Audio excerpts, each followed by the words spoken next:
Okay, let's look at the concessive relationship. Concessive is an interesting relationship between propositions because instead of having support by restatement or a distinct statement, you're going to see support given to a proposition by a contrary statement.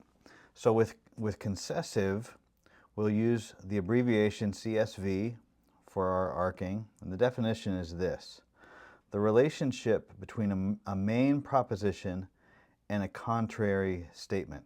The relationship between a main proposition and a contrary statement. The word concessive, if that's unfamiliar to you, comes from the word concession or concede, to concede a point.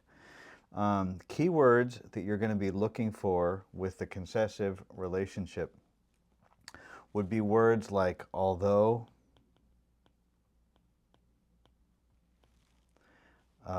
yet, and you might see both of those in a sentence, and I'll show you that in our example. There can be a construction in which both of those are used, but one or the other also can point us to the relationship of concession. Words like nevertheless,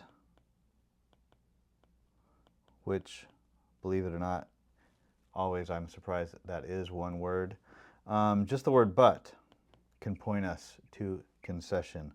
Or however. Other words like even though can also be used to point us to concession, but these are the main key words that you'll see. When we arc this, we will write the CSV, our abbreviation, under the proposition that is conceding a point in support of another point, and then draw our arc over both propositions to show that these two propositions are in the relationship of concession or in a concessive relationship. Let me show you an example of this from Hebrews chapter 5, verse 8. Although he was a son, the writer tells us, he learned obedience through what he suffered. So we see right away our key word, although he was a son, so that's our first proposition. Second proposition, he learned obedience through what he suffered. And you can see implied right here, we could almost imply that construction, although yet. Although he was a son, yet it's still true. It remains true. He maintains his point that Jesus learned obedience. So he didn't earn his sonship. He was a son, and yet he learned, is what the writer of Hebrews is telling us. So let's write this out in our propositions so that we can diagram this together. We can arc this together. Although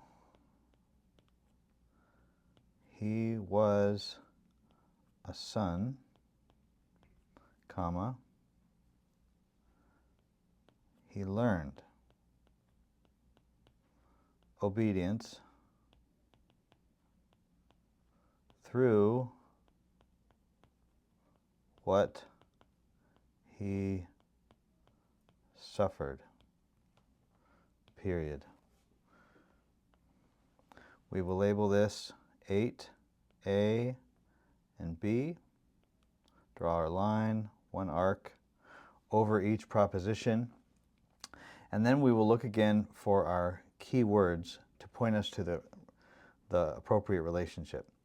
And right here, we said although, which points us to the concessive relationship.